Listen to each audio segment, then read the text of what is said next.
Badan Pengawas Pemilu atau Bawaslu mengimbau peserta pemilu 2024 tidak melakukan aktivitas politik praktis di tempat ibadah.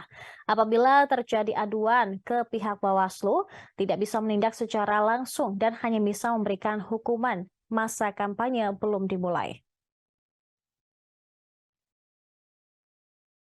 Hal itu dikatakan oleh Ketua Bawaslu, Rahmat Bagja, setelah menghadiri acara syukuran ulang tahun Bawaslu ke-15 di Gedung Bawaslu pada Minggu 9 April 2023. Rahmat Bagja menyebutkan ada dua modus politik uang yang kerap terjadi di bulan Ramadan, yakni pemberian zakat dan tunjangan hari raya atau THR.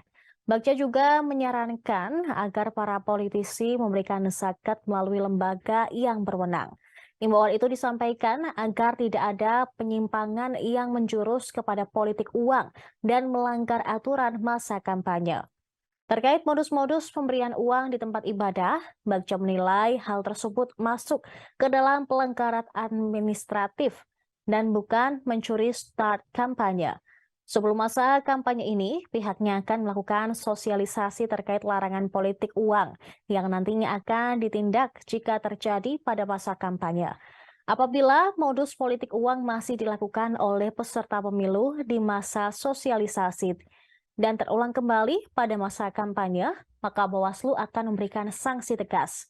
Bawaslu juga mendesak pihak KPU segera menerbitkan peraturan KPU tentang sosialisasi peserta partai politik pemilu 2024.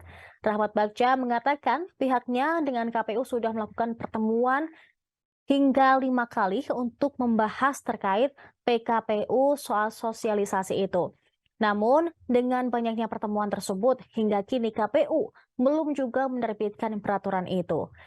Saat ini belum ada peraturan terkait sosialisasi yang memadai, karena peraturan sosialisasi hanya sedikit disinggung dalam PKPU nomor 33 tahun 2018. Menurut Bagja, PKPU tersebut sudah ketinggalan sebab pemilu 2019 jauh berbeda dengan pemilu 2024. Karena tahapan pemilu 2019, masa kampanye panjang hingga 7 bulan, sedangkan masa sosialisasi hanya sedikit. PKPU pun itu hanya menyempil masa sosialisasinya. Sedangkan yang tegas dalam undang-undang jelas Undang-Undang 7 tahun 2017 masalah larangan kampanye. Sosialisasi bahkan hampir tidak ada larangan.